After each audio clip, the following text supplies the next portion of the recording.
Então, vou deixar um pouquinho aberto. As outras pessoas estão sendo pegas de surpresa, porque é uma aula da Steph que eu abro para quem quiser participar.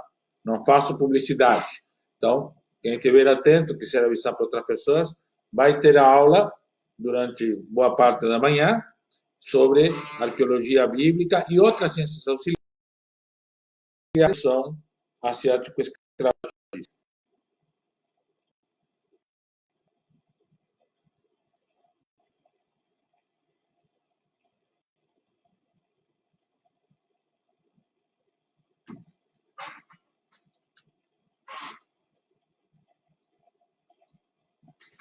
Bom dia, então. Agora estamos nos vendo. Estou conferindo aqui no celular para ver se está saindo a live corretamente. E esperando pessoas chegarem. Tem as pessoas que são estudantes da Steph e tem outras que sempre se juntam, né? As que estão atentas, que estão hoje de manhã aí olhando o Facebook, vem a aula e então se juntam, né? Então, para essas, então, sempre as boas-vindas, mas a aula é especialmente para as pessoas que são estudantes da Steph. Agora estamos nos vendo. Eu vou tirar o som aqui do meu celular para não ter dois sons, né? E seguimos esperando. Então, o assunto é arqueologia bíblica. E aí, arqueologia, porque arqueologia bíblica é, ao mesmo tempo, arqueologia em termos gerais, não é? Vamos botar a câmera aqui mais de frente. Arqueologia, ao mesmo tempo, arqueologia em termos gerais do mundo antigo. Mas lá naquela região, lembra que nós falamos na aula passada do Crescente Fértil, que é aquela região que vai entre a Mesopotâmia e o Egito, e no meio dessa região, o corredor sírio-palestinense, como se chama em termos científicos. Vamos concentrar a arqueologia principalmente no corredor sírio-palestinense, mas também algo sobre Mesopotâmia, algo sobre o Egito, é muito grande, mas também como que se faz essa pesquisa. Por que é importante saber como se faz a pesquisa arqueológica? Para saber o que procurar nos dados arqueológicos e como interpretar. E como valorizar o que realmente é sério, porque também, se por um lado a pesquisa arqueológica traz muitas importantíssimas informações para a pesquisa bíblica, por outro lado, também é muito manipulada e tem muita fake news em cima disso, né? Mas muita mesmo, é uma indústria de fake news em cima da pesquisa arqueológica, demonstrando as teorias que inclusive se opõem a todo o resto da ciência, né? Então, o que também não dá. Então, vamos trabalhar isso um pouquinho nessa aula. Com as pessoas, então, que venham se juntar, temos uma apresentação de PowerPoint. As pessoas da Steph já têm essa apresentação no Moodle. Coloquei em dois lugares diferentes do Moodle, na aula e no fórum. Pode se manifestar pelo WhatsApp, porque tem meu número de WhatsApp. Eu deixo cada aula de novo, caso alguém tenha perdido. E pode se manifestar por aqui, tá? Eu vou dar uma olhadinha quem já está participando aqui. Jandira Noal, Paula de Melo, Carla Denise, Carla que é estudante, Rosane Justen, que é estudante, né? Essa toda. Raquel Romero Gil, que eu já falei com ela, acabei de falar com ela. Ieda, do Cará, está aqui. Tiago Wintercourt, que é estudante, já está aqui conosco. Então, aos estudantes e às estudantes da Steph, eu peço que deem um toque para os colegas e as colegas que de repente não perceberam, né? O que está acontecendo. Mesmo que eu deixei mensagem no Moodle para cada pessoa lá, justamente para que ninguém fique de fora. Claro que ainda estou devendo uma coisa que eu tenho que aprender a fazer, que é colocar a aula do Face no YouTube. Meu filho diz que dá. Meu filho de 20 anos, que é meu assessor na área de informática. Mas não tive realmente tempo de testar fazer, porque además leva bastante tempo para baixar no YouTube. Mas estou pensando em baixar a aula passada para o YouTube e essa aula também, então, para o YouTube. Então, aí depois será outra maneira de compartilhar a aula com as pessoas que, por acaso, não tem o caso do Pericles, né? Que não consegue participar do Facebook, mas que tem, então, através com ele, com o Moodle e o WhatsApp, nós estamos compensando, mas aí ele poderia também ter acesso a esta aula. Certo, gente? Estamos com 11 pessoas já chegando. Podemos ter um momento de oração? Podemos? Não, devemos, né? Na STEF, toda a aula começa com um momento de oração. Eu tenho a vela aí, mas os fósforos não estão aqui à mão, senão até ia acender a vela. Está aí. Vamos acender uma vela, lembrando da Páscoa, desse tempo, né? Lembrando da mensagem do caminho de Emaús.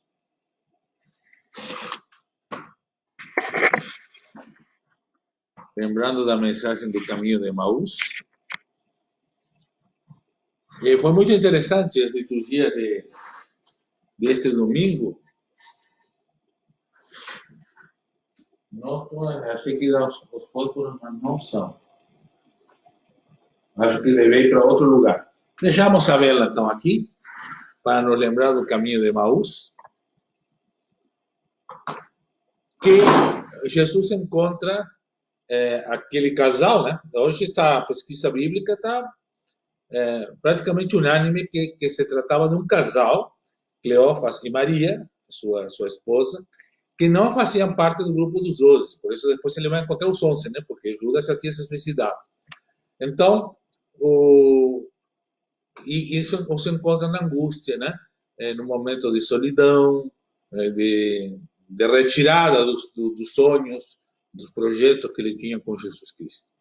Então, vamos ter um momento de oração para que esse momento, que tem um lado de angústia, de perda muito grande, de vidas, angústia do sustento financeiro, né? Angústia de não encontrar afetiva, né? Que também acontece, para que então Deus em Cristo esteja com todas as pessoas que passam por estes momentos e quem sabe esta aula aberta, né, seja mais um elemento para a gente aproveitar estes momentos que temos e crescer de alguma maneira, apesar dos pesares, como disse, né? Então vamos para a aula. Temos 7 pessoas agora.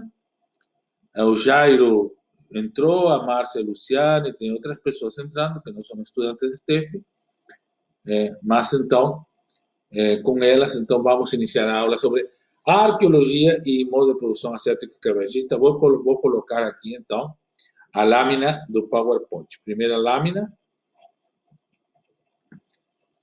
que é uma frase de Ceresco, no livro Introdução ao Antigo Testamento, páginas 27 e 28.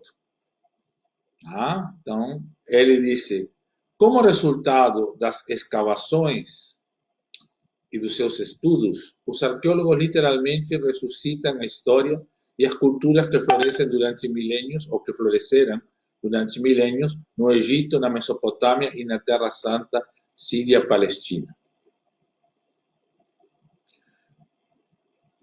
É um pouco romântico e um pouquinho exagerado, mas, na verdade, a arqueologia é o que mais nos aproxima de a gente chegar a como era a forma de vida das pessoas naquela época, né? E que acontecia? As classes sociais, pobres e pessoas pobres e mais ricas, cidades que foram abandonadas, ou simplesmente abandonadas, outras incendiadas ou destruídas, outras que foram destruídas e foram reocupados os espaços, outras que não.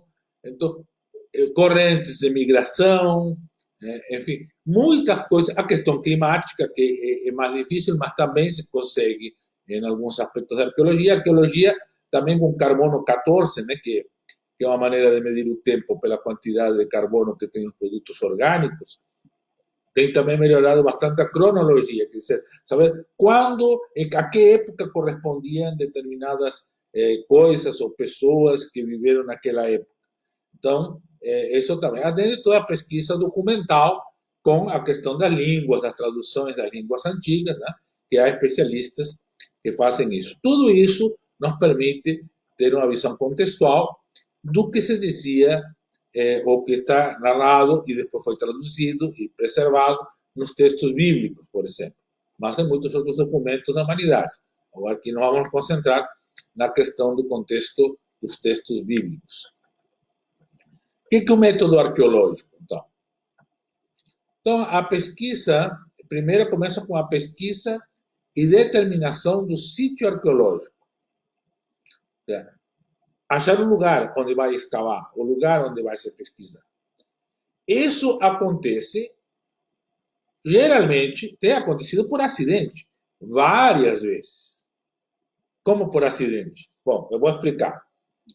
Os famosos manuscritos, por exemplo, do Mar Morto, dos anos 70, fizeram uma revolução em matéria do conhecimento dos textos bíblicos, da sua antiguidade, do seu uso, do contexto religioso da Palestina, principalmente da época de Jesus também, né? Com muitas ligações, por exemplo, com João Batista e com o próprio Jesus.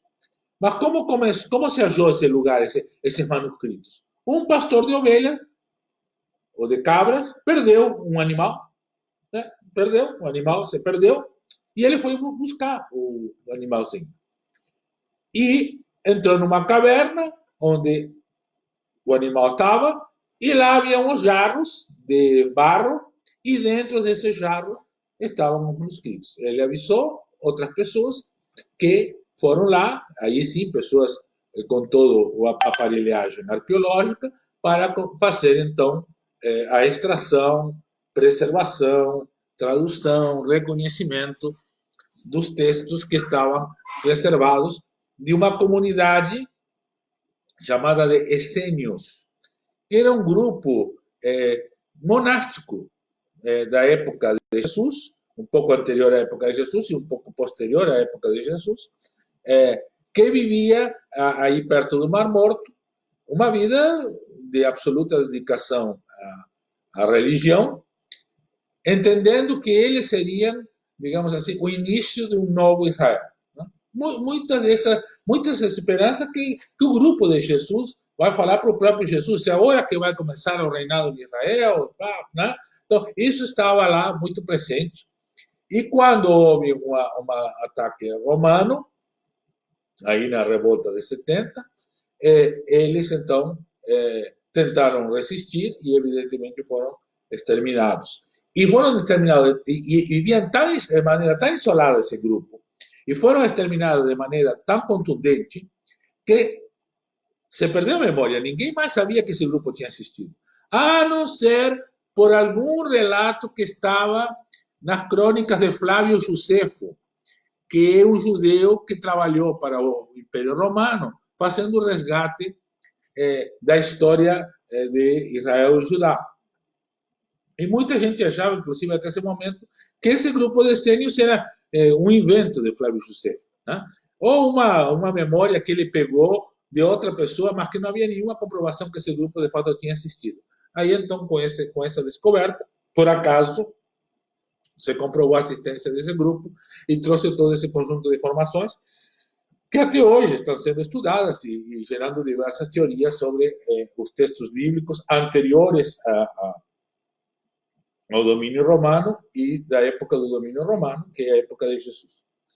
Então, assim se acha os sítios arqueológicos, né? Há fontes que dizem, e aí havia alguma coisa. Também pode ser por observação, por simples observação, né? Depois nós vamos ver aqui que chama tel, aí no final do primeiro item diz tel, quirbet e restos superficiais. Então, são características do terreno. Tá? Então, o que é um tel? O tel, em hebraico, significa um pequeno montículo, né? Parece uma pequena colina, né?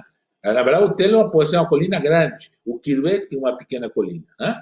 Então, é uma colina, aparece um lugar relativamente plano e, de repente, surge lugar maior, mais alto, né? Curvado. E se cavocar um pouquinho, em algum lugar, começam a aparecer pedaços de cerâmica, que a cerâmica é o lixo mais comum da época antiga, né? Se usava muita cerâmica para muitas coisas. Então, dos restos mais comuns a serem achados é a cerâmica.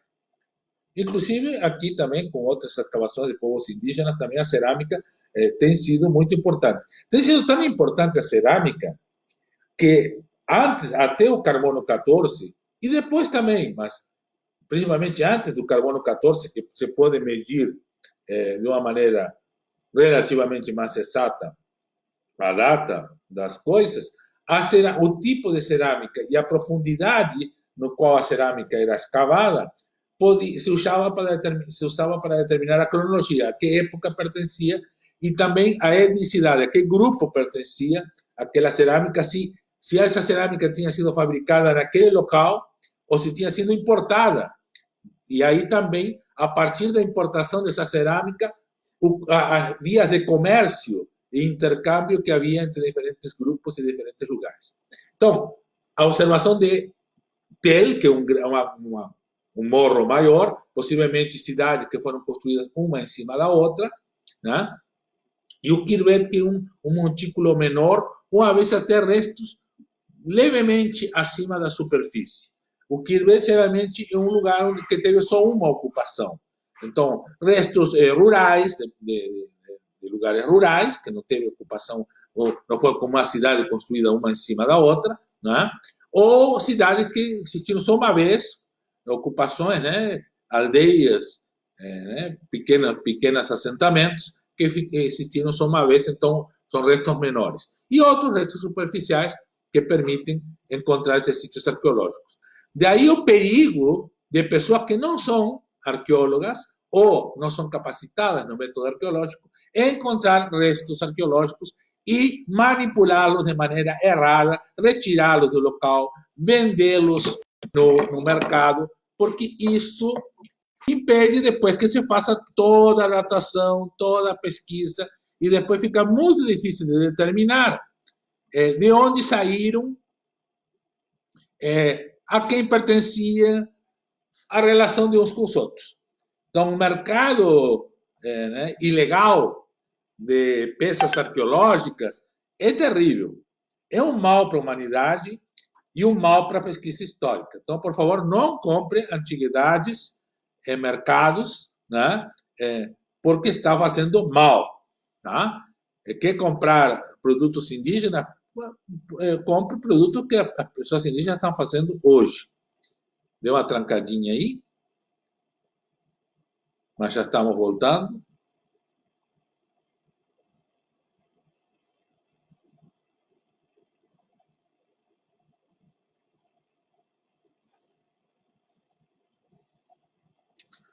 Então, estamos aqui. Segundo ponto. Então, depois de determinado local, então, que tem todos esses problemas, não é? Nós temos que preparar o terreno. E como se prepara esse terreno? Tem que ser demarcado, ou seja, botado um isolamento nesse terreno para que não se coloque nenhuma outra coisa lá. Não se deixe cair coisa, não se traga coisa de um lugar para outro, porque qualquer dessas questões pode atrapalhar a pesquisa arqueológica.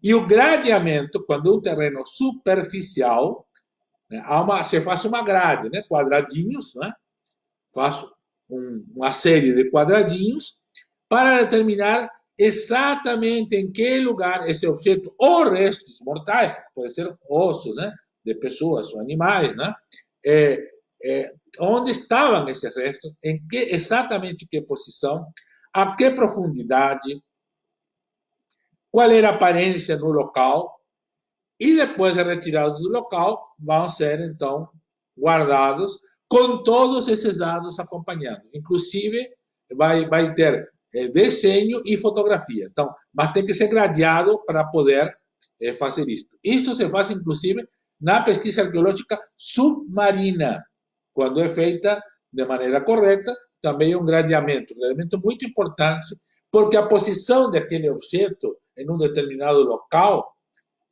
pode determinar muita coisa, enquanto a teoria do que realmente esse objeto significava naquela situação. Qualquer problema que tenha na transmissão, me avisem aqui, tá? Mas porque o celular está dizendo uma coisa e o computador está dizendo outra. Mas vamos seguir em frente. Então, o gradeamento é muito importante.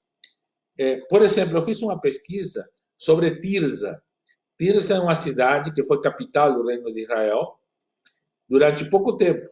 E havia uma construção lá que uns diziam que era um templo e outros diziam que não. E aí apareceu uma pequena estátua de uma deusa, uma pequena escultura de uma deusa dentro daquele local. E, lamentavelmente, na época, mesmo tendo sido feito com método arqueológico, foi nos anos 70 essa escavação, e não esteve bem determinado aonde estava, que posição tinha, e tudo isso pode determinar se realmente era um templo ou era um outro local e alguém tinha uma imagem de uma deusa naquele local. Né? Então, enfim, veja a importância do gradeamento e que a pesquisa seja feita de maneira correta. O terceiro é o processo de retirada do material, que é como tem duas ou três maneiras de retirar, tá? A primeira vai ser retirando terra, não é? A vezes uma quantidade, digamos assim, significativa de terra. E aonde se leva essa terra? A uma peneira. Depois eu vou mostrar imagens. A uma peneira, né, que se sacode. Então, a peneira faz com que a terra caia e se houver, por exemplo, uma moedinha bem pequena, um pedaço de alguma, pedaço menor de alguma coisa, então, isso vai ficando aí. E aí você faz de novo a fotografia da peneira, de onde veio aquela terra, exatamente de que quadradinho da grade saiu aquela terra, e isto vai se deixando do lado, estou dando as boas-vindas para quem vai chegando, vai se deixando do lado, porque também vai fazer parte depois da visão do que se tinha naquele local. Mas há outros objetos que são encontrados no chão e vão ser colocam uma reguinha do lado, uma reguinha preta e branca, para ter ideia do tamanho do objeto. E o objeto é desenhado. Veja, nós vivemos há muito tempo, né? No mundo da fotografia, né? Então, que é melhor do que tirar uma fotografia do local, né? Mas a fotografia engana. Depende do ângulo, da distância que tirar da fotografia, da iluminação, pode passar ideias muito diferentes. Então, é feita a fotografia com a reguinha do lado para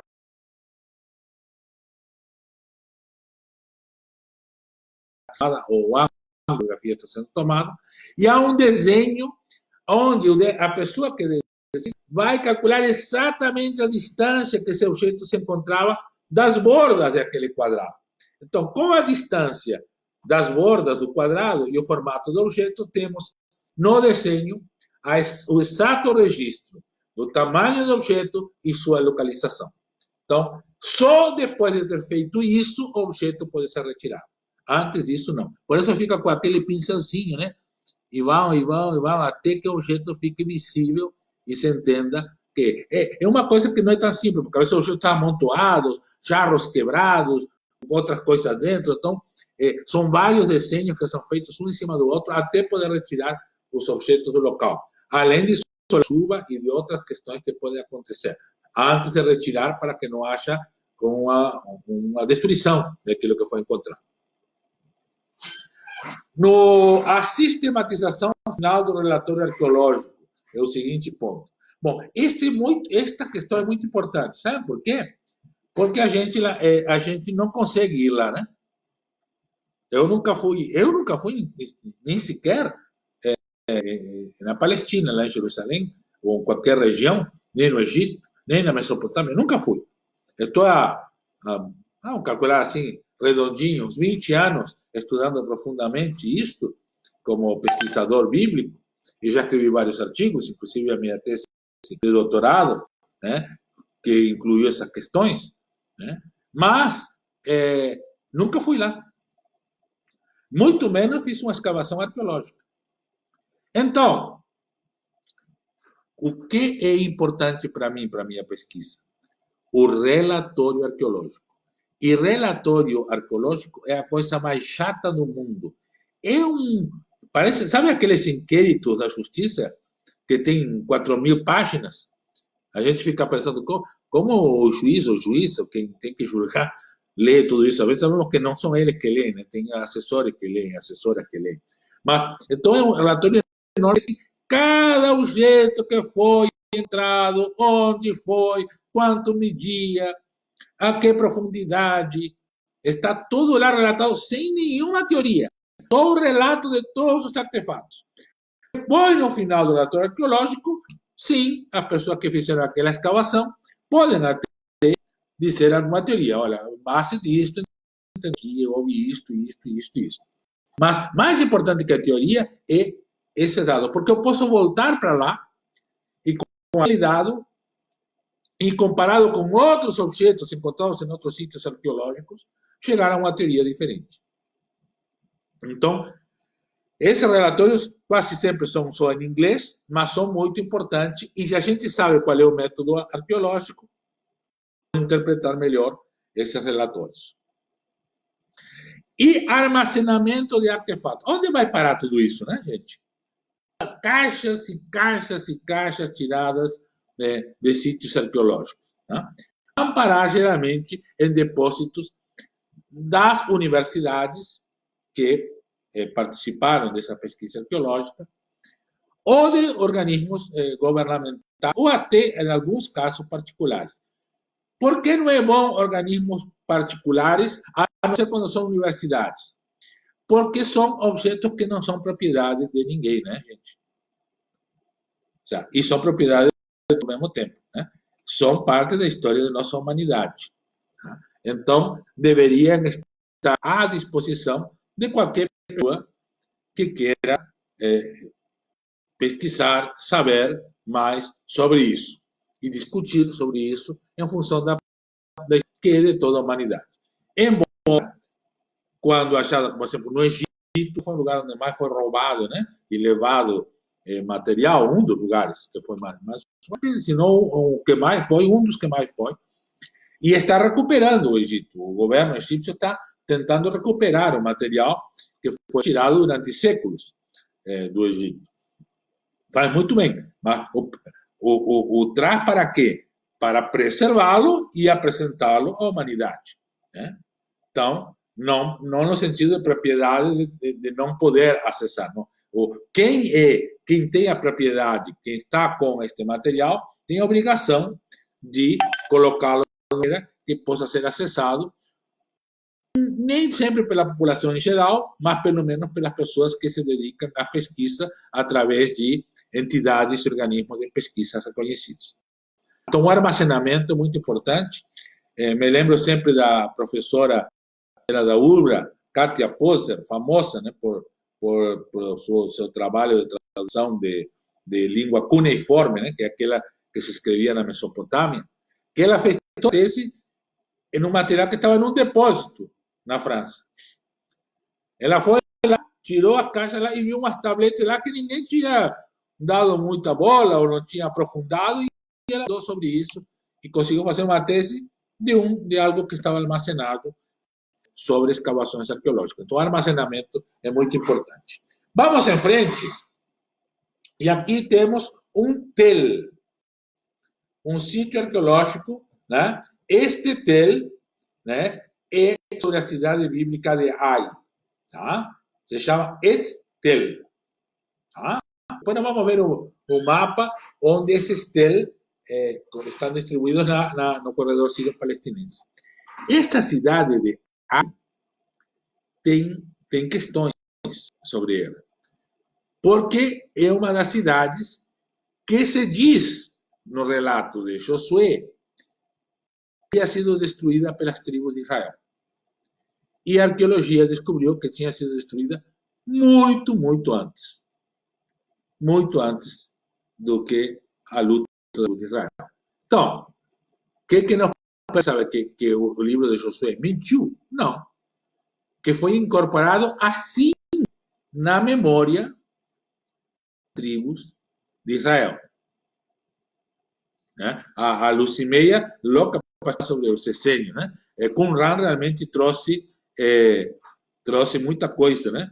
Interessante, né? Depois podemos até, independente da Steph, né? Fazer um grupo de estudo sobre Qumran, seria interessante, né? Teve gente que até se suicidou estudando sobre Qumran, né? Porque realmente a arqueologia é como toda a ciência, né? É muito boa, mas tem que ter cuidado em como se interpreta o que está e evitar exageros, tá? Uma recomendação é não exagere, interprete sempre pelo menos, né?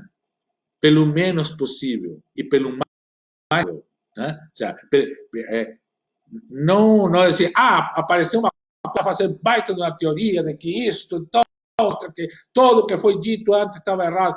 Cuidado com esse tipo de coisa.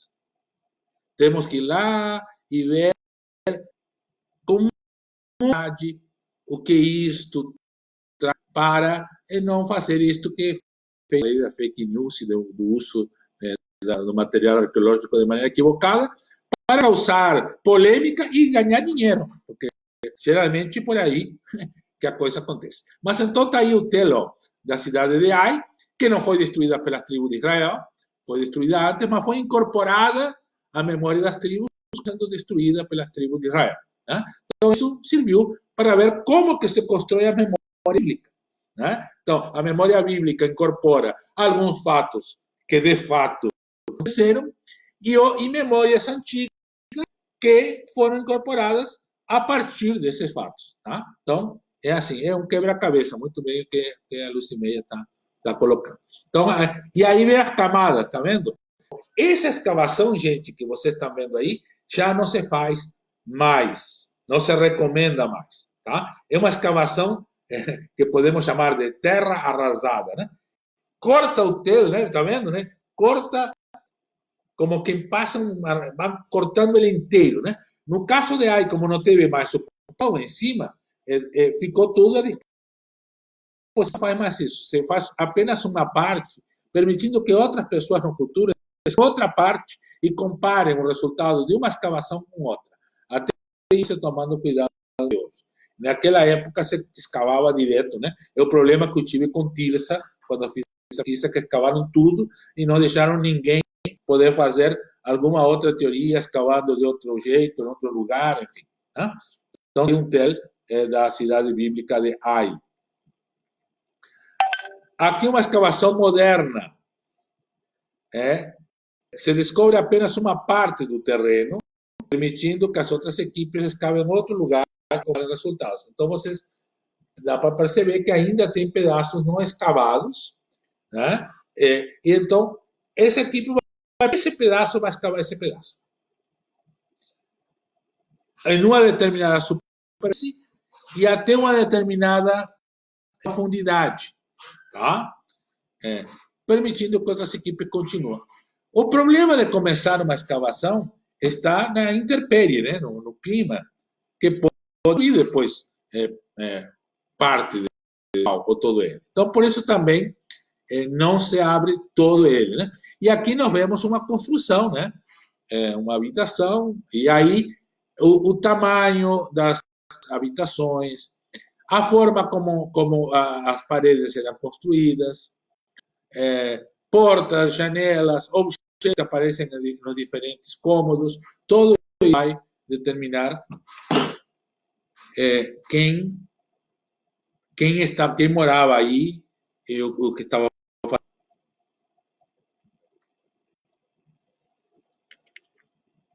E aqui temos um mapa de Israel, com os diferentes lugares. Eu vou tentar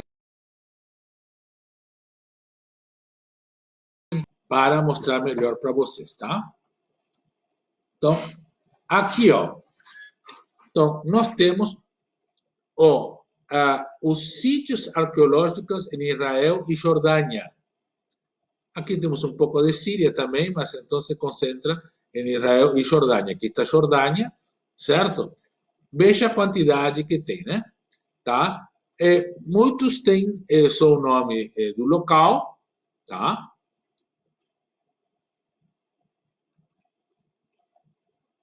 Aqui não é aqui. Aqui o que diz Teo. Aqui desse lado, do lado de Gaza, tá? Do mar Mediterrâneo, veja bem, aqui está o Mar Morto, olha o Mar Morto, certo? Todo o Mar Morto.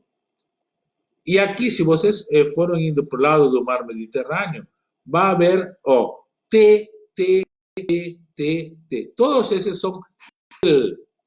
Então, são esses montes onde há um sítio arqueológico escavado ou identificado para ser escavado no futuro.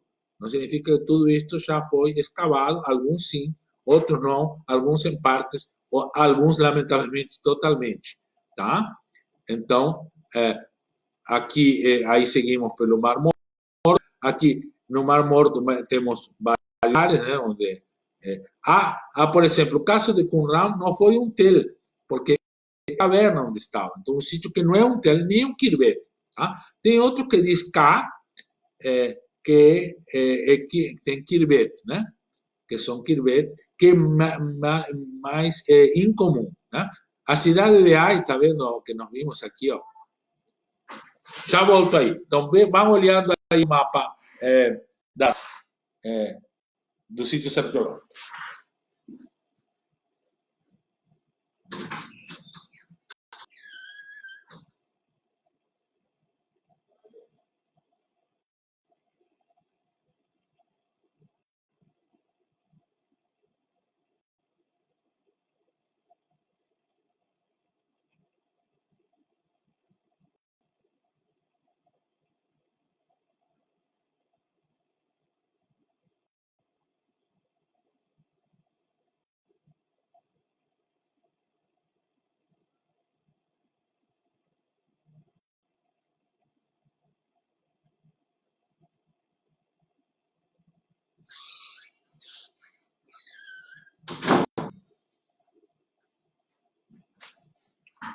Viram? Vamos, enquanto vocês vão vendo, vou dar um tempo, vocês veem, método estratigráfico em arqueologia. Isso aí. Esse é o nome do método estratigráfico, porque são estratos, né, camadas, né, que são usadas na arqueologia. Eu não sou arqueólogo, estou colocando algumas questões para vocês entenderem os cuidados. Disse isso o Jones, que é mestre também na área bíblica, então está nos ajudando também aqui na nossa aula. A pessoa fala da obra sem ter todas as peças. Agora tem novas peças escondidas. Isso sempre vai acontecer, Lucimeia. Sempre vai ter novas aparecendo. André Lima entrou. Luiz César Acevedo Machado também está assistindo. Então, 15 pessoas temos. Então, tá vendo quantos lugares? Tá? E aí, então, nós podemos ver, né? O TEL que está com T. O TEL é realmente o mais significativo. Alguns Kirbet, tá? E outros lugares, por exemplo, Jerusalém, não é um TEL, né? Porque continua existindo como cidade. Então, há algum lugar que tem algum tipo de escavação perto de Jerusalém, né? E assim por diante, tá? Para vocês entenderem. Então, vocês estão fazendo, por exemplo, um estudo bíblico sobre aqui a região onde Jesus e seus discípulos e discípulas começaram sua caminhada aqui perto do mar, né? Mais em cima do mapa aqui, ó. Vou colocar no meio para vocês verem.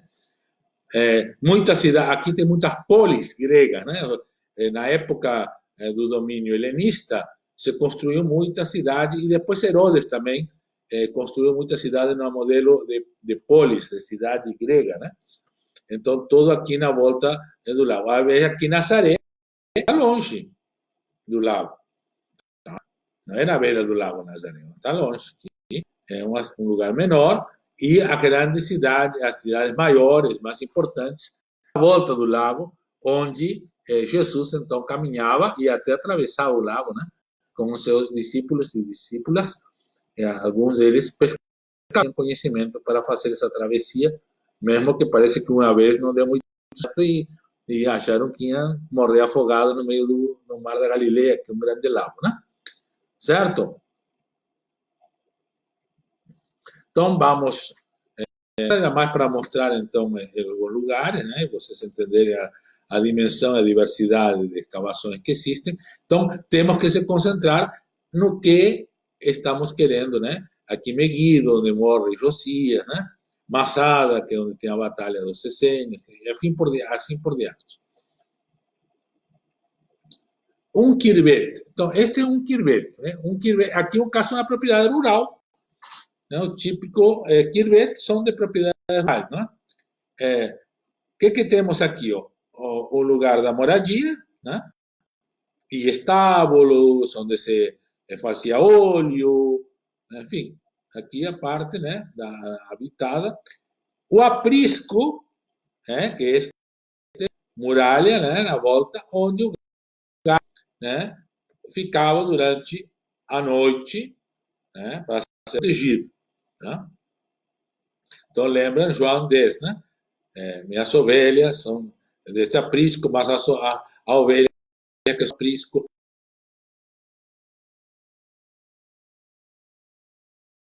pelo mesmo lugar, né? Porque havia controle, né, de entrada e saída, né?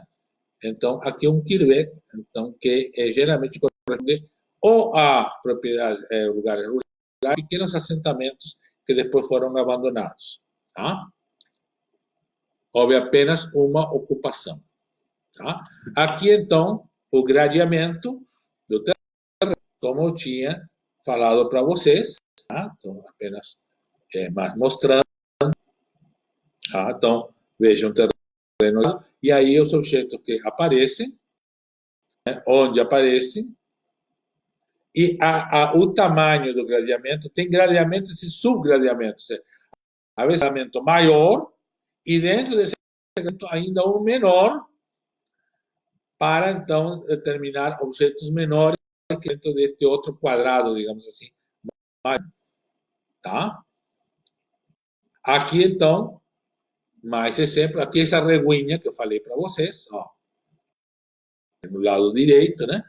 Uma régua, porque depende da distância da foto. Tirar muito perto vai aparecer uma coisa, mais de longe, e nem sempre a distância que seja exatamente a mesma distância que a fotografia. Às vezes até a iluminação pode mudar a visão que se tem do objeto. Essa reguinha aqui permite saber, então, pelo centímetro que tem cada uma desta parte, que altura teria estes objetos, que são objetos muito complexos, né? Que demoram para ser retirados, porque esse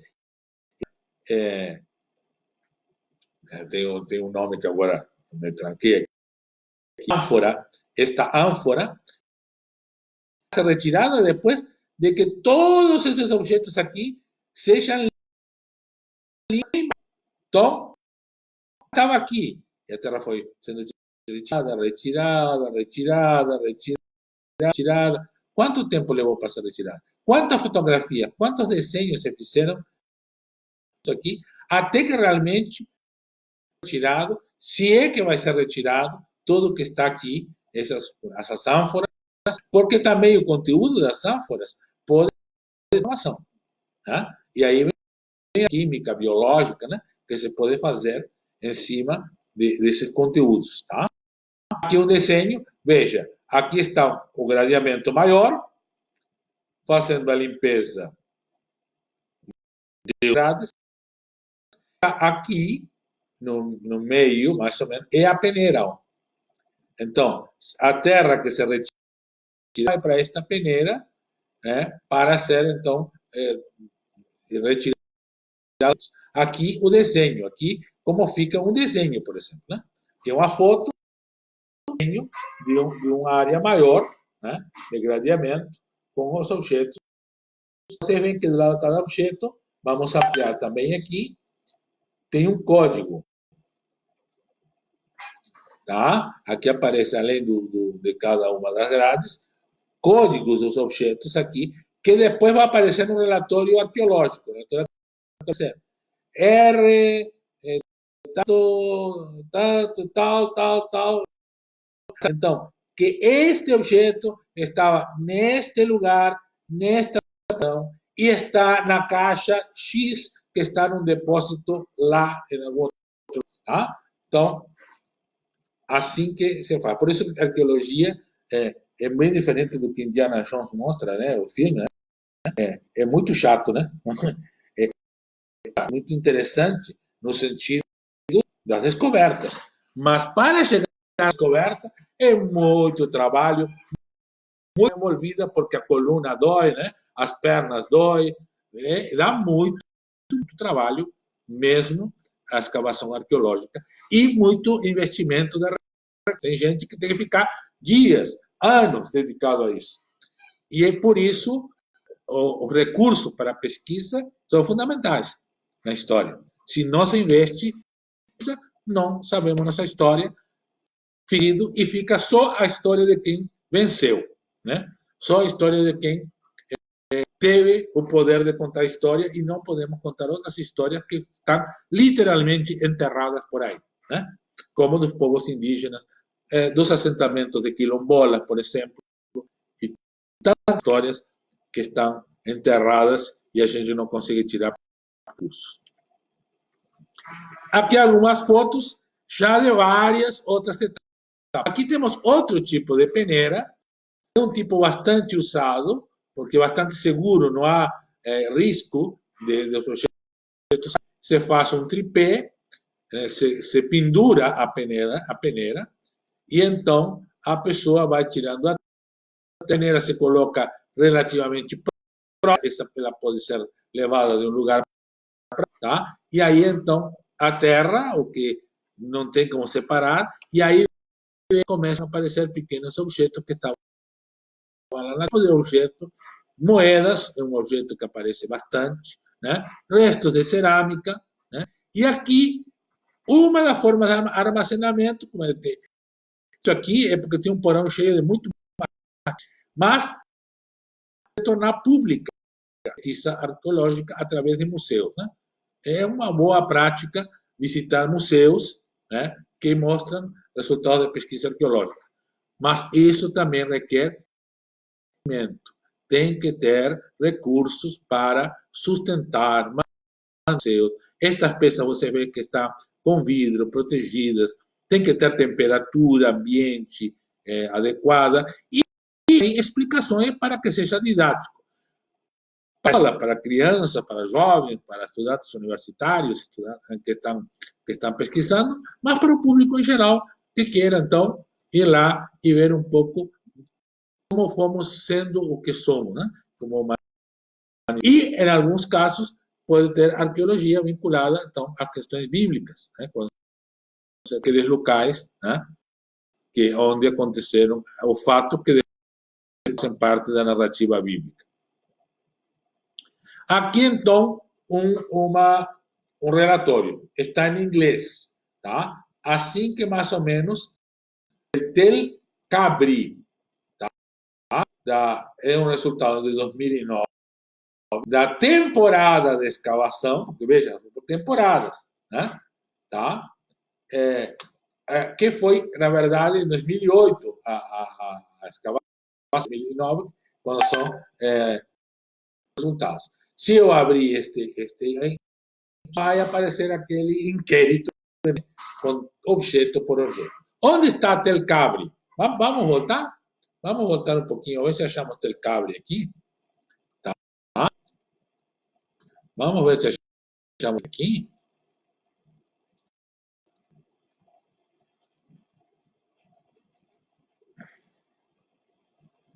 Vamos ampliar. Não dá para ampliar muito, mas dá para ampliar bastante. Vamos ver se achamos o Tel Cabre aqui. Eu sempre digo que é suspeito, mas a vezes me deu mal. Então, vamos procurar se aparece aqui na lista, porque é bastante recente. De repente, quando foi feito esse mapa, ainda não estava mapeado Tel Cabre.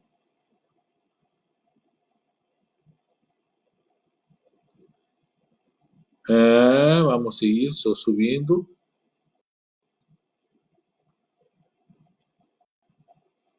Ou pode ser mais ao norte ou mais na Síria, que, como digo, não está mapeado aqui. Mas vamos dar uma procurada. Aqui não aparece Tel Cabre.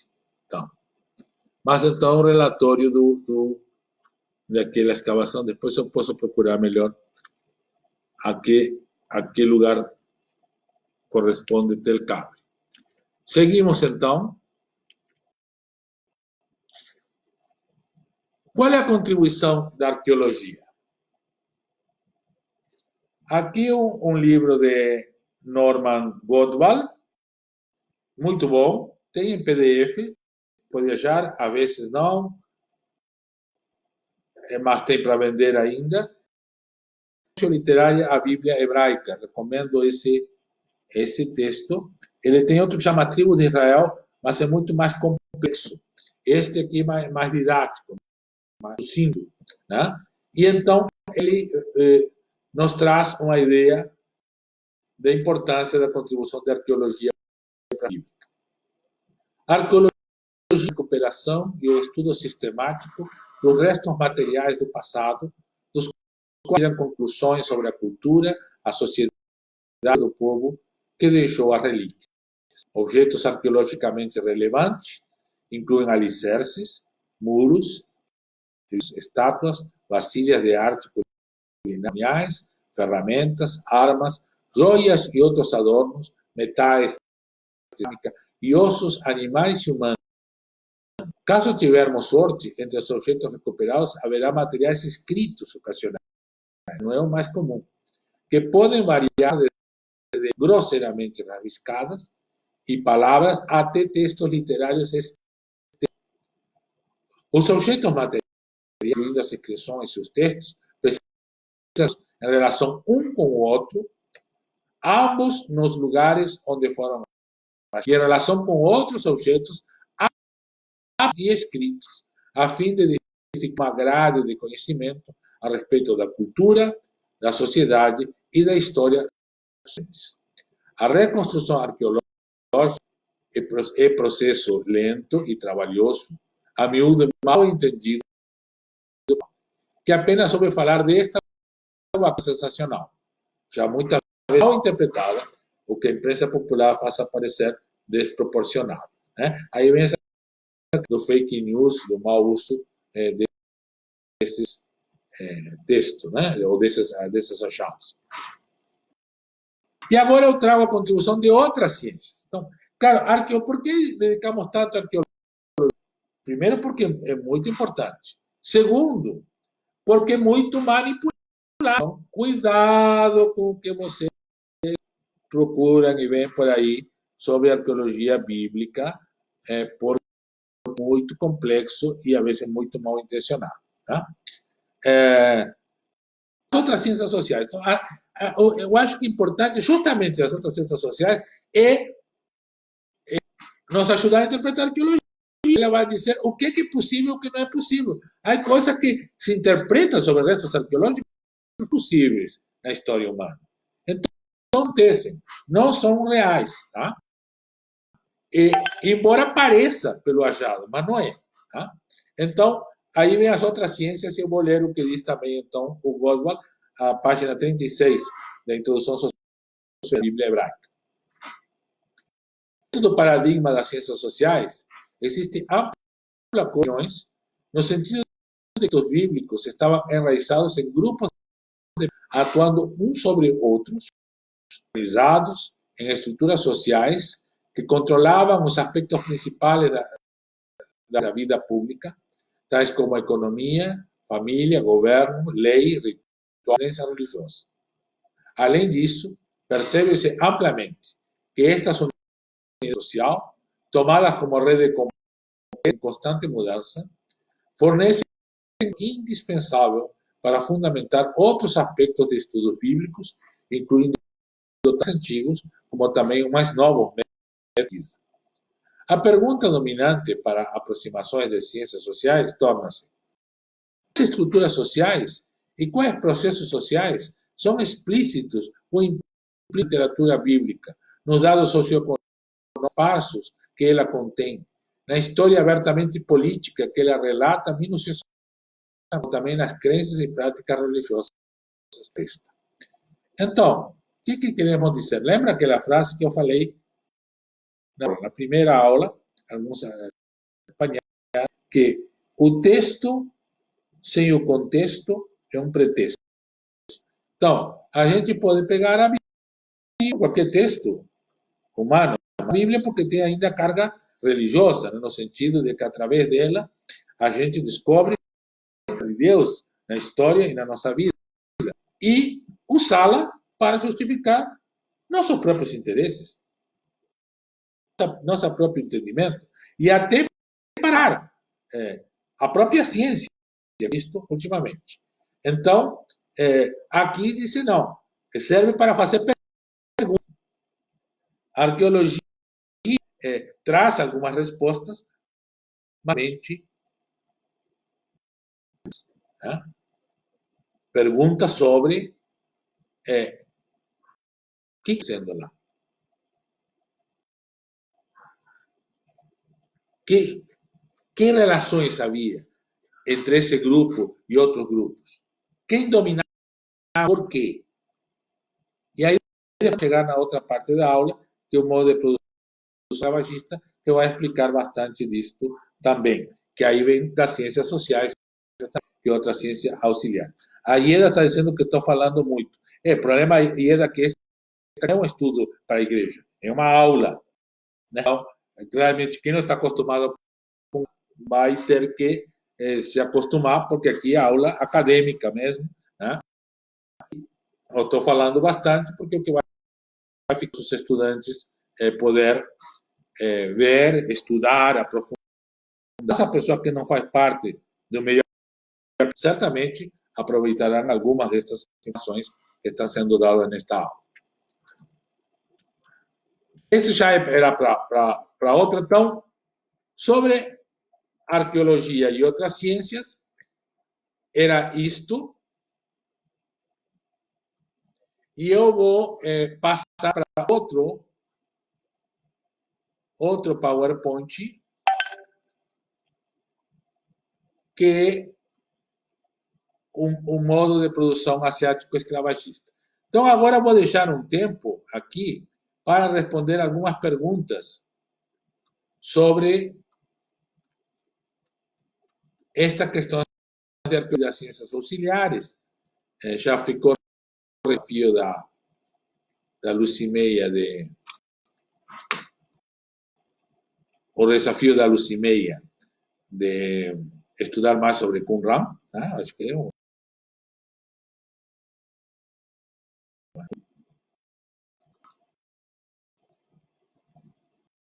é vamos pegar outro PowerPoint, que é sobre alguma pergunta, vamos ver, sobre esta parte.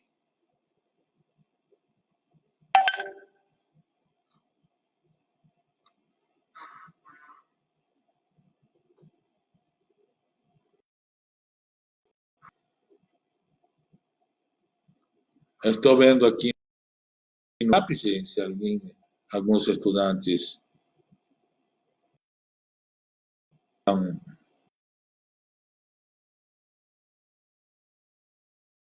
estão acompanhando ou tem alguma pergunta. Parece que não. Então, vamos continuar abrindo aqui de produção asiático-escravagista.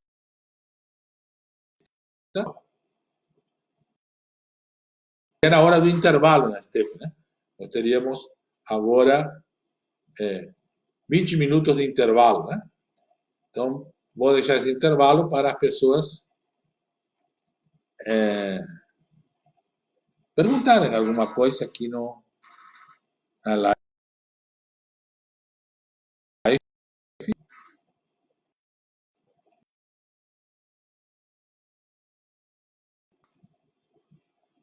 Sid Becker, aquela diz que aqui travou, mas vê se destravou, porque a internet é assim, não vamos ter esse problema de estar travando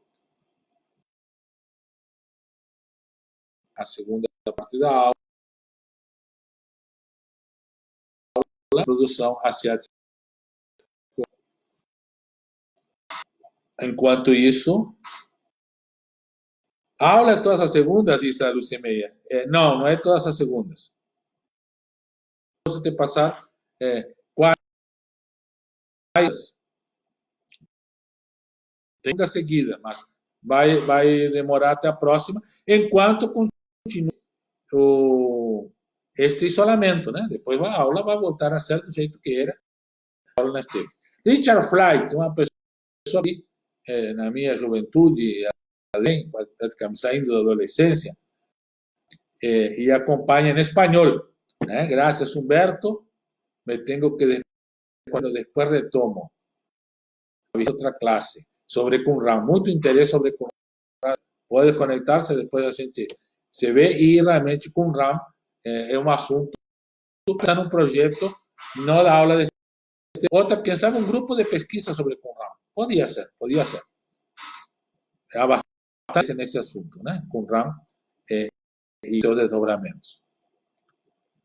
Então, Rosane Justin está se soltou, Paula de Melo Alves, que já foi estudante desta aula, agora já está em outro curso, deve estar aproveitando agora na segunda de manhã para participar. Certo, gente? Então vamos em frente, né? Vamos para, se não tiver, não, podemos que está aí na tela, né? Modo de produção asiático escravagista, ampliando o contexto bíblico, né? Tentar explicar como eram as econômicas, sociais, políticas e inclusive religiosas no mundo onde surge a revelação bíblica. É um contexto bem específico, tá? Em alguns aspectos conhecido com o contexto que vivemos hoje, populações humanas, e a sociedade humana continua sendo dominada, né? Estabelecidas, tá? Vamos em frente, então. Seguinte quadro. Então, esta é uma maneira clássica de apresentar o modo de produção escravagista. O que é um modo de produção? É como a sociedade se organiza viver. Principalmente nas questões mais, né, que chama a infraestrutura, né? Alimentação, vestiário, aquelas coisas sem as quais não se vive, né? Então, o modo de produção começa a ser organizado em primeiro momento, né? Para ter aquelas coisas sem as quais não é possível. E justamente porque essas foram resolvidas com algum tipo de sobrevivência na vida, é que o modo de produção vai em frente, né? Senão, acaba aí junto com aquela ação que não tem como sobreviver. E o modo de produção começa das formas mais primitivas, ou não diria primitiva no sentido pejorativo da palavra, ou primárias, digamos assim, tá? Mas todo modo de produção, mesmo que não tenha uma grande diversidade, uma grande quantidade de relações econômicas, políticas e sociais, ou até religiosas, também são muito complexos do ponto de vista civilizatório. Né? Então, todas são civilizações. Né? Mas, então, como surge este modo de produção asiático? Lembram do mapa, lá do mapa, quando vimos o Crescente Fértil? Havia duas planícies aluviais. Um lugar na Mesopotâmia e outro lugar no Egito, que havia o quê? Água. Água é a base da sobrevivência humana desde o começo. Né? Pesquisar em outros planetas, que querem saber se há vida, qual é a primeira coisa que vão procurar? Água. Então, água é um elemento fundamental para a vida humana. De aí, por exemplo, a toda a contaminação da água, mineração, né? E todas essas questões que discutimos até o dia de hoje. Né? A água está na base da nossa sobrevivência. Né? E sempre esteve. E na Mesopotâmia havia bastante água, porque estava o Tigre, toda aquela bacia, né? Formada pelos dois rios, entre rios, né? Na Mesopotâmia, Nilo, por causa do próprio Nilo, que corre, né? Desde o coração da África até o mar Mediterrâneo, transformando essa região num verdadeiro paraíso. Né? Os egípcios, as pessoas do Egito sempre acreditaram que moravam no paraíso. Mas a água também tem seus problemas. Exato. A água é solução e quando a água é problema? Quando tem mais. Ou quando tem água de menos. Né? Mas principalmente se você tem quando a água é demais. Que é o que acontecia na Mesopotâmia. Lembra o relato do dilúvio? Gênesis, capítulo 6 até o 9? Pois essa história não foi na Bíblia, nem de relatos em uma deles, que é da Mesopotâmia, né? Que toda uma civilização cuja autoentendimento dela era em função de uma inundação. Ou seja, havia água, mas a água, de repente, traz. E a mesma água que dava vida, em um momento, e permitia, inclusive, o enriquecimento, se apropriavam da água e da também matava e destruía tudo. Não foi possível fazer isso. E bem, o cérebro humano, a engenhosidade humana, ou a engenharia humana, né? Como controlar a água? E isso se fez através de e comportas. Ou seja, havia uma maneira de controlar a água, repará-la em um determinado momento e deixar fluir-se a um certo ponto adequado, e quando faltasse também soltá-la para que chegasse e sempre mantivesse irrigada uma determinada área, permitindo uma produção bem grande.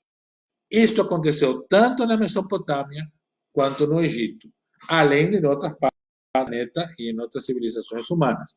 Mas no Egito, então, houve esse controle. Ao controlar a água, a produção aumentou muito. Se podia produzir várias colheitas por ano. Por exemplo, no corredor sírio-palestinense já não dava para fazer isso.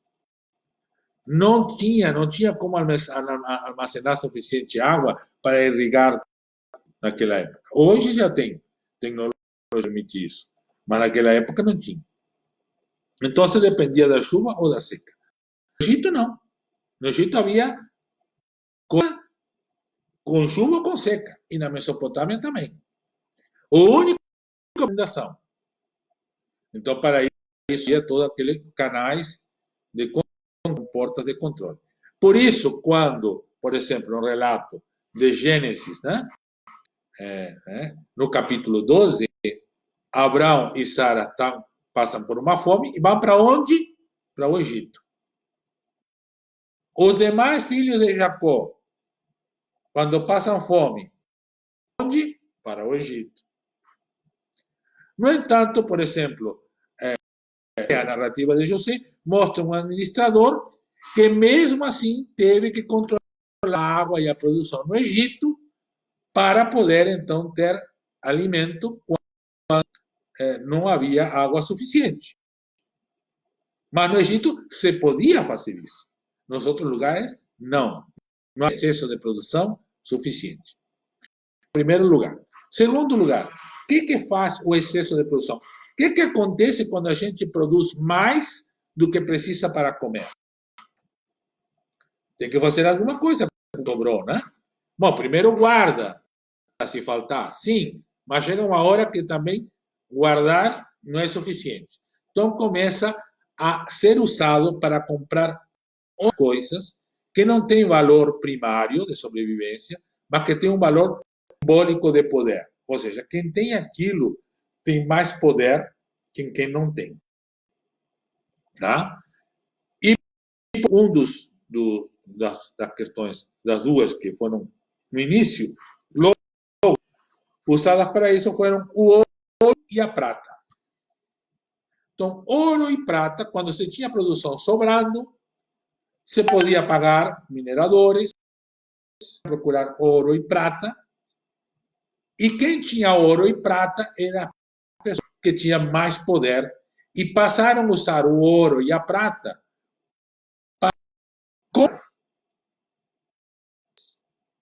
de outras pessoas que produziam a própria produção.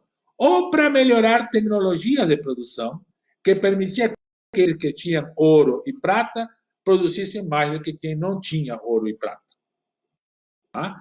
Por exemplo, o gado. O gado foi o primeiro trator, né, que existiu. Então, gado e gado podia produzir ainda muito mais do que não tinha.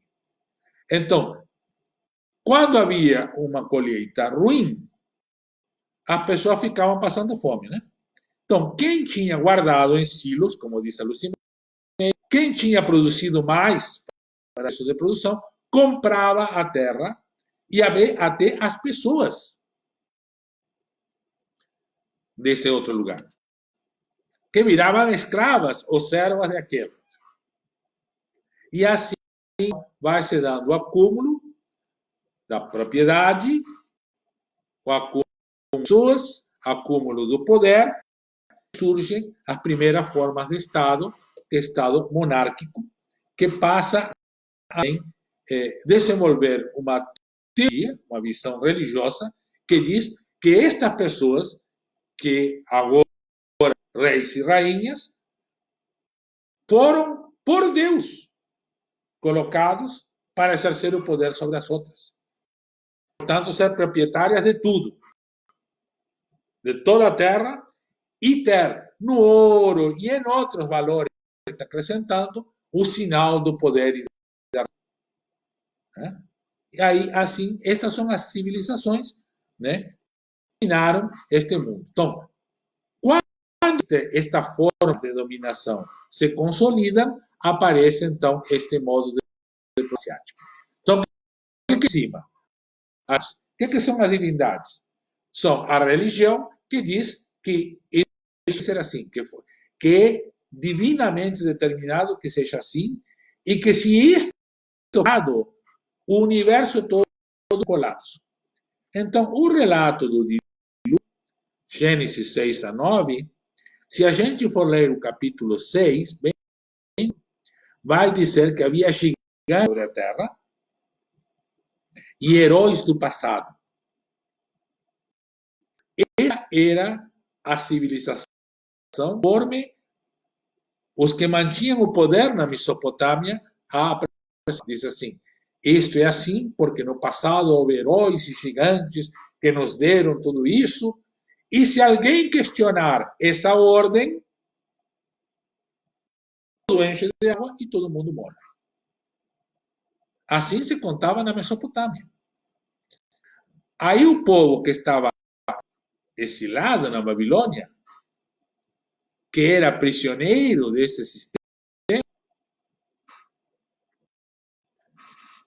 esse povo vai questionar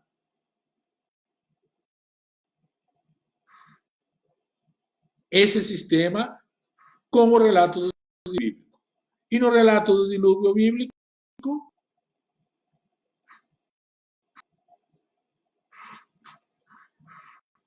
quem quem sobrevive é uma família de pessoas camponesas.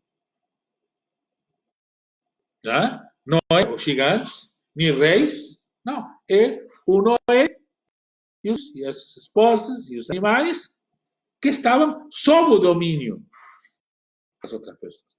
Então, por isso, o relato do dilúvio é um relato contra o modo de produção asiático e contra a ideologia do dilúvio que mantinha dominadas as pessoas que sob o seu poder, inclusive os camponeses e camponesas como Noé e família. Então, para vocês entenderem de onde surge. Então, a divindade está em cima. Aqui é o exemplo do Egito, né? Que tem o faraó e a corte. Vamos conferir se está a transmissão, se seguimos na transmissão, porque aqui deu uma queda no meu celular, então eu fui ver se a transmissão estava continuando. Está continuando. Vamos abrir de novo aqui. Então, e a corte. Os sacerdotes, por que os sacerdotes? Aí veja, o poder religioso e o poder militar. Dois, né? Então, porque é aquele que dizia que isto não pode ser mudado.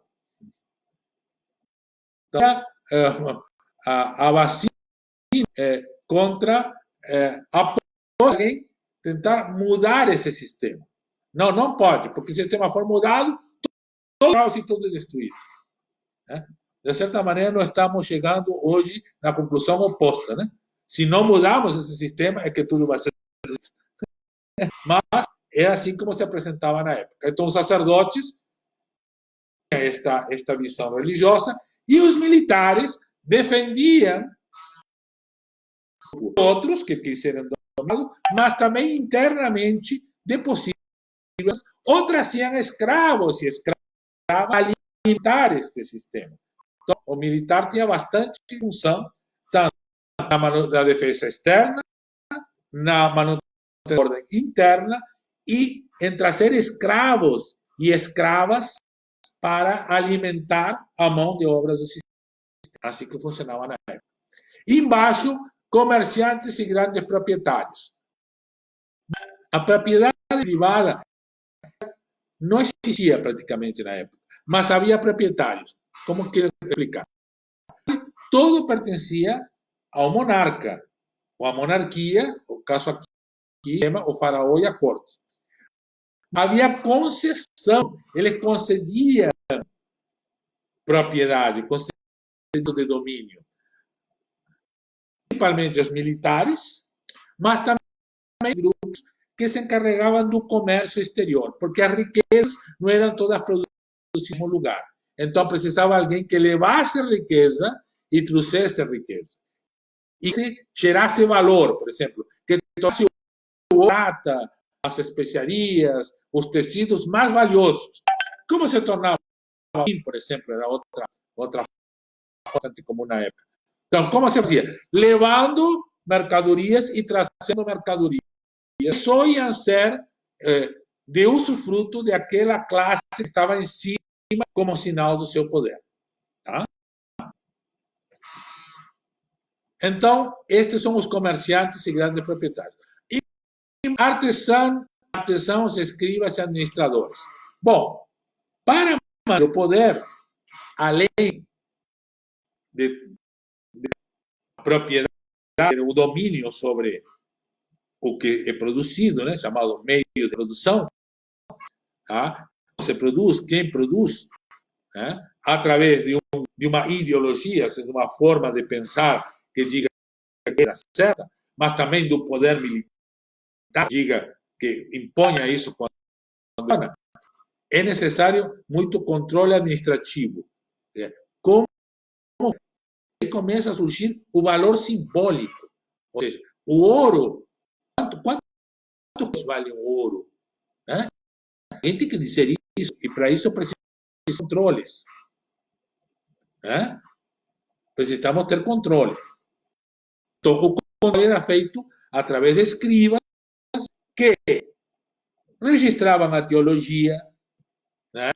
Que justificavam o sistema, que organizavam toda a estrutura estatal e militar, mas que também administravam todo o processo de produção, de apropriação do valor dessa produção e de produção, além dos contratos com outras monarquias que também, por sua vez, geravam produtos e havia, então, relações comerciais.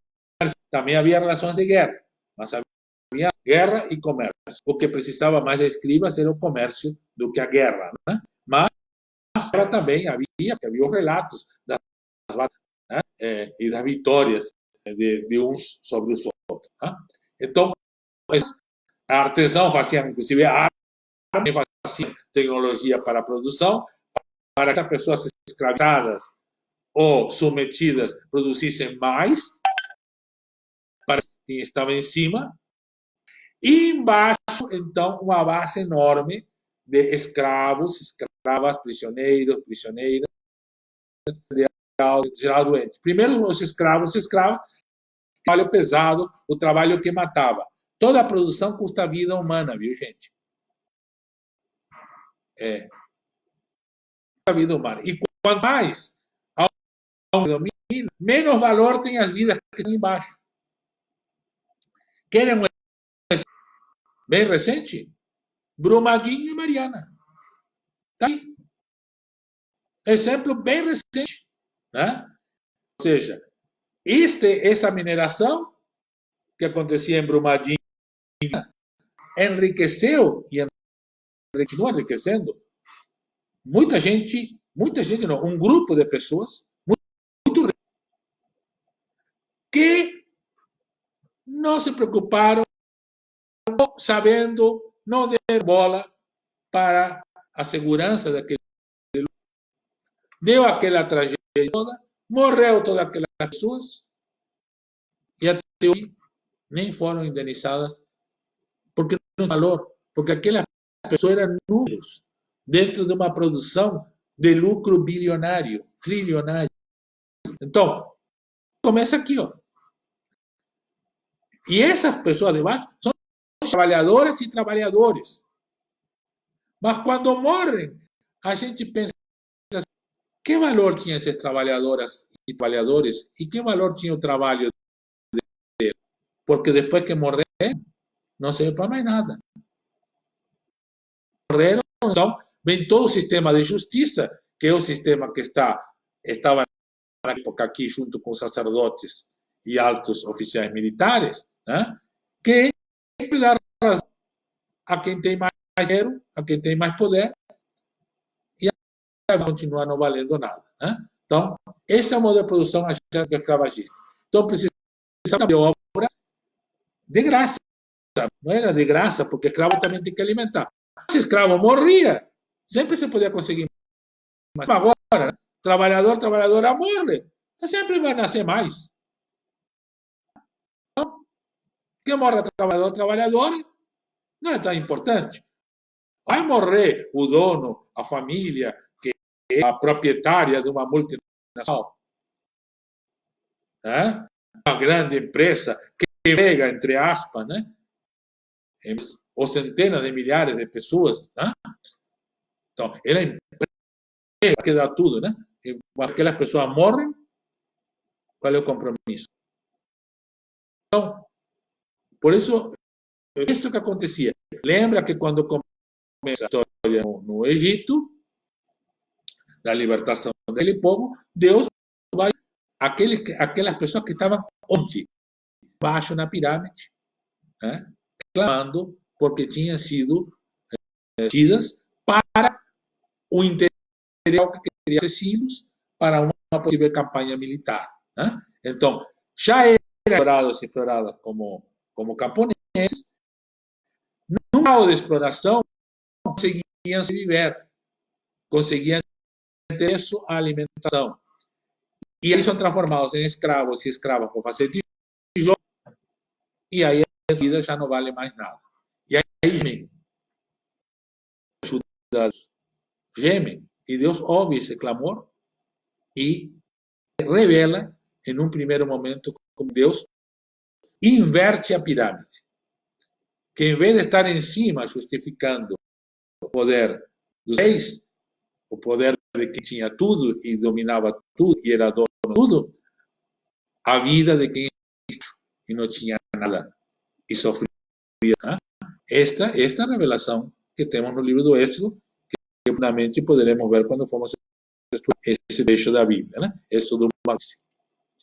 Aqui, a letra fica, porque eu ampliei, mas só para fazer a Mesopotâmia, todo tem no Google, vocês podem ver, o família ideal aqui, né? O patriarca, o imperador, sacerdotes, militares. Aqui há aqui quem faz escribas, então, era mais característica que da Mesopotâmia. Quer dizer que na Mesopotâmia não havia, mas era feito por este, né? Que são servos do Estado. Os escribas eram uma classe própria, mas estavam de uma classe maior, o servo do Estado. É uma classe maior. Quem artesãos, então, há uma divisão. Escriba é mais misturada. O que a escrita também é mais aberta, que vamos ter mais gente diferente, porque está sob o domínio de um grupo específico, mas em um grupo maior de servos. Quando no Egito, um grupo específico, depois vem um felácio, são artesãos e mais, que só através dos escritos. E escravos e escravas e tudo mais igual. Só uma pequena diferença que depois, por isso, tenhamos mais Mesopotâmia e nas regiões de influência mesopotâmica, o próprio silo palestinense. Né? Como se chamava no primeiro momento, o Garite, a Fenícia, é muita influência mesopotâmica em matéria de escrita. Não há chance de ir fora do Egito. Mas por outra razão, porque havia uma diferença teológica, política entre Mesopotâmia. E agora vou dizer qual é. Tá? A teologia do Egito, a teologia do paraíso. Embora esse conceito paraíso vem da. Mas a ideia de que ele num lugar o do Nilo, a resistência às divindades.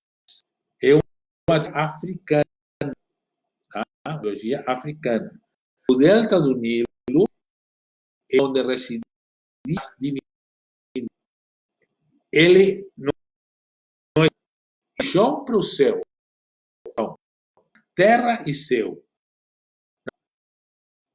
Num único. Então, lá é lugar para se viver. Essa civilização viver aí. Não poderia lugar. E só tinha uma função: preservar este lugar no convívio entre e idade. O mundo ao redor das pessoas estariam a serviço dele, do Egito, né? Ou seja, teria que servir de forma, né? Mas estavam, lamentavelmente, para isso. Eles chamavam o resto estava mais ao oriente, Ásia miseráveis. Então tinha o povo do Egito, o povo divino do Egito e os asiáticos. Assim, né? E dentro dos asiáticos miseráveis, há inclusive reis, né? Mas os Apsu, que eram os pastores, e os Rapidus, os bandidos. Né? Então, também dado com os asiáticos, ou se ia lá para ser escravos, como ia fazer. Uma maneira de fazer escravos é negociar com reis, comprar escravos. Mandar produtos do Egito traz de volta. Há diversos registros ou se aquela população se pegava, escravizava, assim que funcionava a implementação do sistema. A América não, já tinha outra teologia no qual há limites. O deveria ser expandido infinitamente. Então, o imperialismo preservacionista, preservar os espaços pelos inimigos externos, a Mesopotâmia desenvolveu um imperialismo expansionista, que queria, então, abraçar o mundo todo. Que acabou, de fato, né? O imperialismo expansionista que quer tudo que seja possível. Né? Da terra para o espaço. Né? Não há limite para o domínio. Essas são as linhas diferentes de por isso, por exemplo, o grupo foge, eu fui atrás lá, podia ter cananeus, que contra os grupos que estavam lutando, era submetido pelo faraó do Egito. O faraó do Egito, nesse momento, não era um momento atrás, era demais. Havia outras questões, se deixou passar, depois prepara uma batalha como melhor de deixar de protegido o que esse nível. Tá? Então, com isso, encerramos a produção asiática. Eu queria abrir um pouquinho, nós conversar sobre este assunto, desdobramentos em textos bíblicos, se você suspeita que tem textos que tratam sobre isso, né? Na época de Jesus, para mim, a narrativa de Jesus, né? Escreveu a narrativa sobre Jesus, a da moeda do César, para mim, é muito elucidativa. Né? Então, há um imposto, a moeda representa então, justamente o sistema imperial, né? E o imposto que faz o império é o sinal da submissão. Então, quando Jesus pega a moeda, as pessoas que narraram essa atitude de Jesus, de pegar a moeda e dizer o que é de César e a de Deus, Jesus Cristo está se desvinculando do domínio do Império Romano. Está dizendo que o Império Romano não é de Deus e o rei que estou propondo não tem nada a ver, é outra forma completamente diferente. Então, se alguém está esperando que a minha proposta seja outro império, se enganou. Se está esperando um Deus para substituir Deus, que é César, se enganou. A proposta de Jesus é outra completamente diferente. Também nós temos duas vezes em Marcos e depois nos Evangelhos também, de aquele que ser a primeira entrada cristã, seja a última. E não seja como que dominam este mundo. Então, quando descreve o domínio sobre esse mundo, está descrevendo um modo de produção escravagista que deve continuar se desenvolvido com algumas variantes no mundo helenista, do Império de Alexandre, no mundo persa, no mundo helenista e depois romano. E, claro, surgiram outras formas de fazer, mas, basicamente, como podemos demonstrar com alguns exemplos, em si, profundamente, porque quem continua sendo proprietário de tudo é 1% da população, né, que submete todo o resto. E temos uma vantagem abaixo da pirâmide que vive situações realmente de morte, ou quando acontecem entre aspas, Brumadinho. Ou agora, esta crise do Covid-19, onde quem tem dinheiro diz que tem que pagar a conta e que vai ficar desempregado. E quem era vendedor ou vendedora ambulante que tem o pequeno comércio que sem ingresso vai fechar. E tudo isso que foi acumulado. E o lucro dos bancos, por exemplo, que foi o maior lucro de todo o que houve de lucro no Brasil, e eu não duvido que seja esse lucro não pode ser repartido. Então, essa questão é que se coloca desde o começo.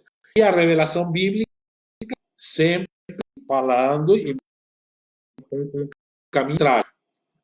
Depois o cristianismo, no século IV, quando é descoberto como instrumento do império, então o cristianismo vai ser colocado em cima da pirâmide. Vai pegar a religião cristã que estava embaixo,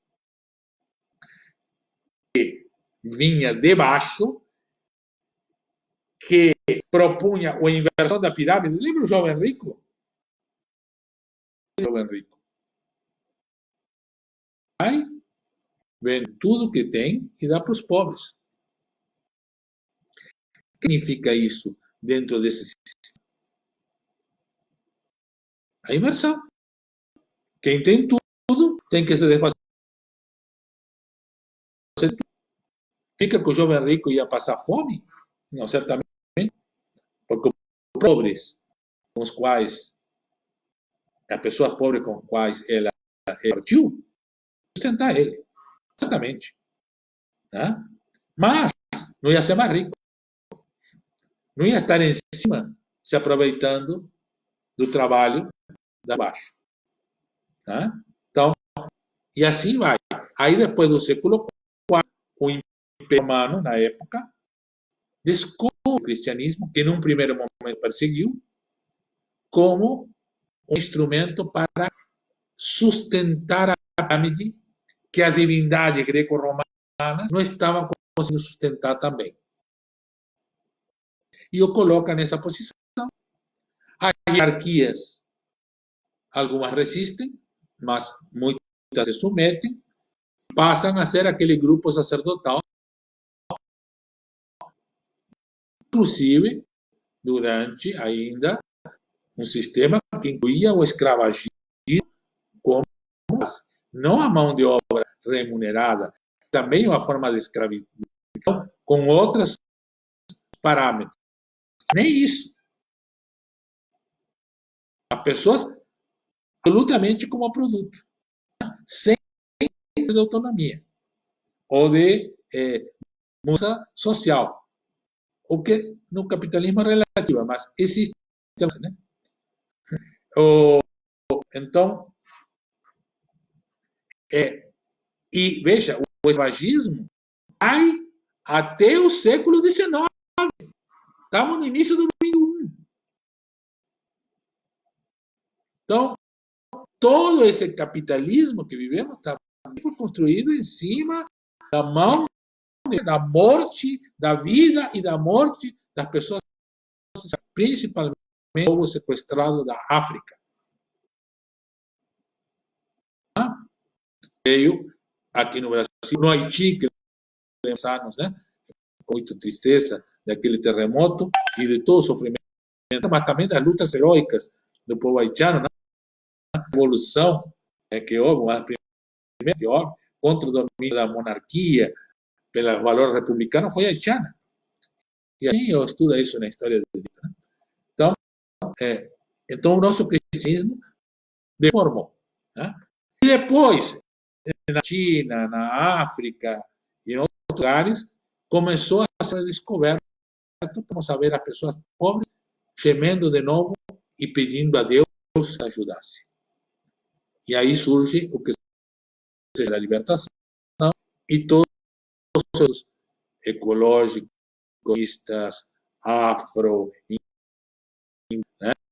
A teologia que, de novo, questiona esse uso da religião em cima da pirâmide e resgata essa religião, mas também interreligiosa, que emerge e que pede para inverter ou destruir essa pirâmide horizontal, né? A riqueza e Vamos, están diciendo hasta aquí. Todo momento aqui para mim. Está tendo dificuldade de transmissão, mas eu não consigo uma. Do meu celular já acabou e a internet não está boa, então não tenho o que fazer. Peixarim, interpretações de Jesus. Sim, podemos resgatar Jesus, né? Não só interpretar no seu contexto. Por isso é importante esta introdução hacia o trabalhista. Cada mais explícito útil. Mestre da Justiça, sim, Lucimeia. Muito bem. Pessoal que está assistindo, não estou vendo nenhuma outra pergunta por aqui.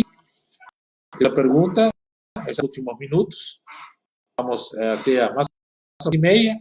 Depois a pessoa como estudantes lá na plataforma Moodle, opiniões, perguntas. Né?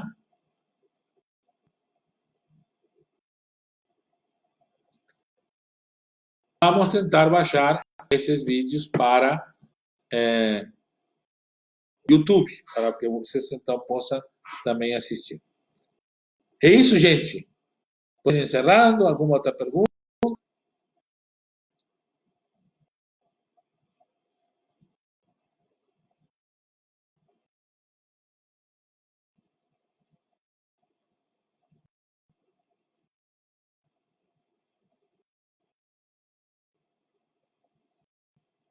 Estava esperando para ver se tem alguma outra pergunta. Sempre.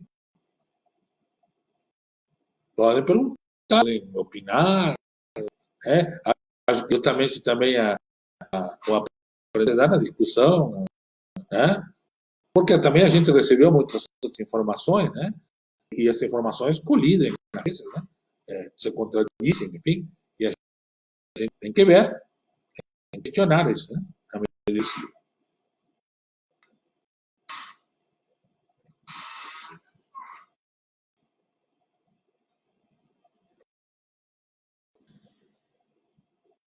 Certo? Aqui, se alguém está ok, que já podemos encerrando a pergunta, para nós, então, ir encerrando, sempre dá confiança, porque, como disse a Ieda, né? Estava falando muita informação, tem que ter um e estamos dando esse tempo agora.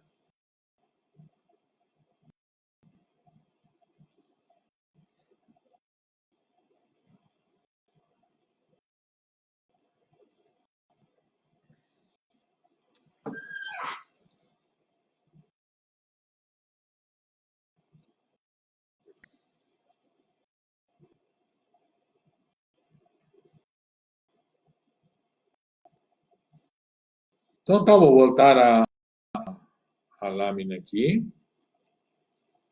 A lâmina, vou passar rápida pelas lâminas, então, para quem se lá, né?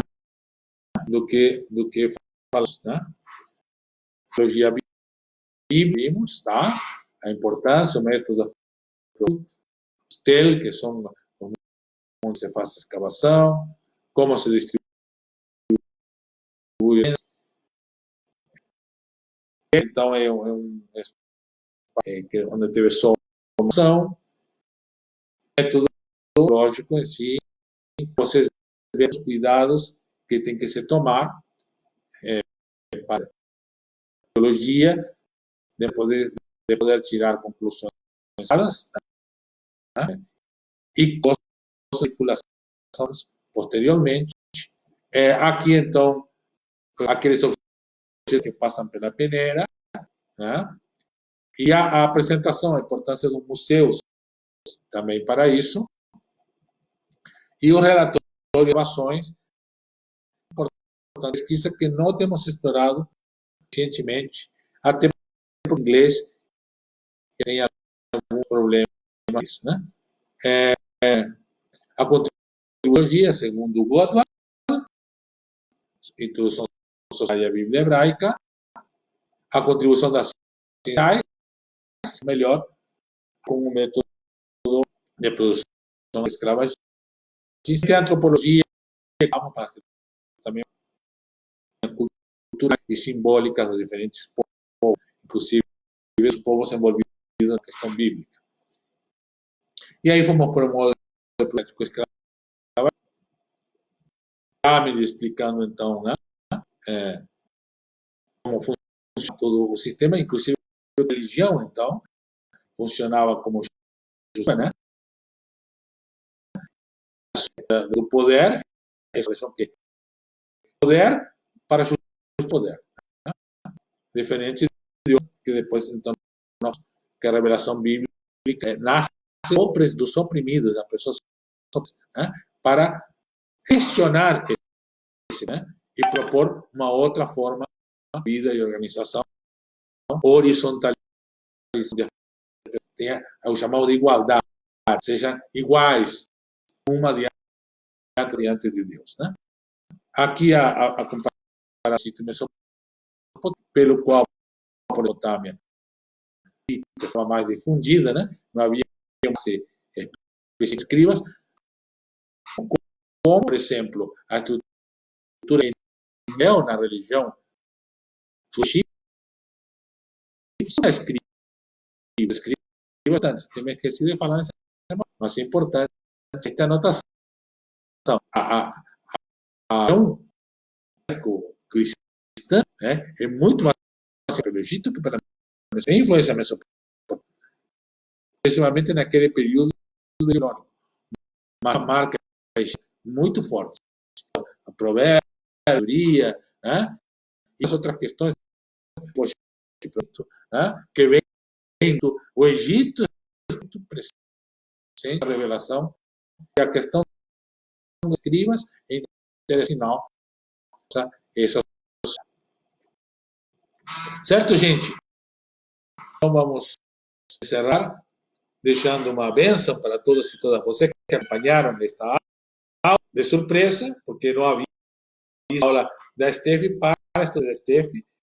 As pessoas ficam sabendo e depois podem assistir em outro momento, porque senão já tem muita gente aqui para responder, para me distrair daqueles e aqueles são as pessoas que são aquelas que estão estudando na teologia e espiritualidade mexicana, que fica aqui em Porto Alegre, no Morro Santo Antônio. Contato na STEF, se querem estudar, participar,